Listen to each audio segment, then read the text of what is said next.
Le 2 novembre, c'est la journée internationale de lutte contre l'impunité des crimes contre les journalistes.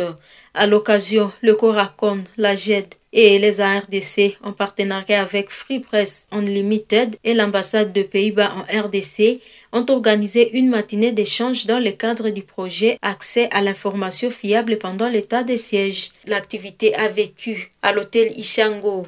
On prépare à ces échanges les représentants des journalistes, de la société civile, de la justice, du gouvernement, ainsi que les organes de défense des droits des journalistes et d'autorégulation. Il a été question pour l'organisation Journalistes en danger GED de présenter ce rapport annuel au niveau national sur les cas de violation de la liberté de la presse. Dans ces rapports, il y a une particularité.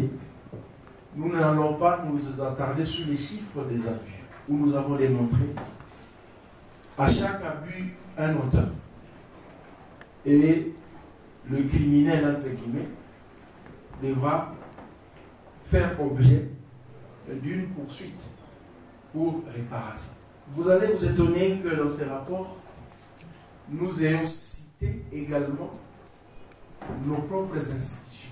La province du Nord Kivu n'est pas épargnée de ces crimes contre les journalistes, a souligné Jacques Vaeni, coordonnateur du collectif des radios et télévisions communautaires au Nord Kivu Coracon, tout en rappelant quelques cas de journalistes assassinés à Goma. Ici, les auteurs sont de différents domaines. La province du Nord Kivu a connu aussi plusieurs cas de violations et malheureusement, c'est des autorités, soit politiques ou des autorités du domaine judiciaire qui sont présentées comme des figures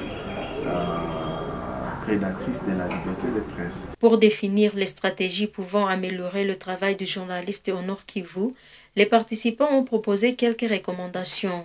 Les nouveaux textes que nous avons élaborés au niveau de Kinshasa, au niveau de Nganda récemment, nécessitent ce genre de sensibilisation pour le bien-être et des journalistes, mais également de nos personnes ressources. En tant que Coracon, en tant que GED, en tant que ELESA, en tant que INPC, notre effort, ce n'est que de la prévention.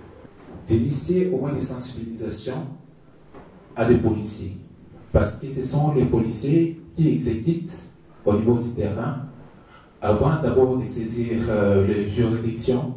Et je pense que la procédure pénale doit être sensibilisée. Un service qui va chaque fois aider GED de documenter tous les cas, par exemple ce qu'on vient de citer. Parce que moi j'ai l'impression que GED s'attelle sur des faits qui sont vraiment, qui ont pris de l'ampleur. On m'a pensé à créer un réseau d'avocats spécialisés dans la défense des droits de la presse et des médias. Aussi faciliter la mise en place d'un cadre de dialogue entre les autorités locales et les journalistes, justement pour renforcer la compréhension mutuelle. Cette journée, adoptée par l'Assemblée générale des Nations unies depuis 2013, était aujourd'hui une occasion pour le Coracon d'appeler les journalistes victimes des crimes de ne pas avoir peur de dénoncer.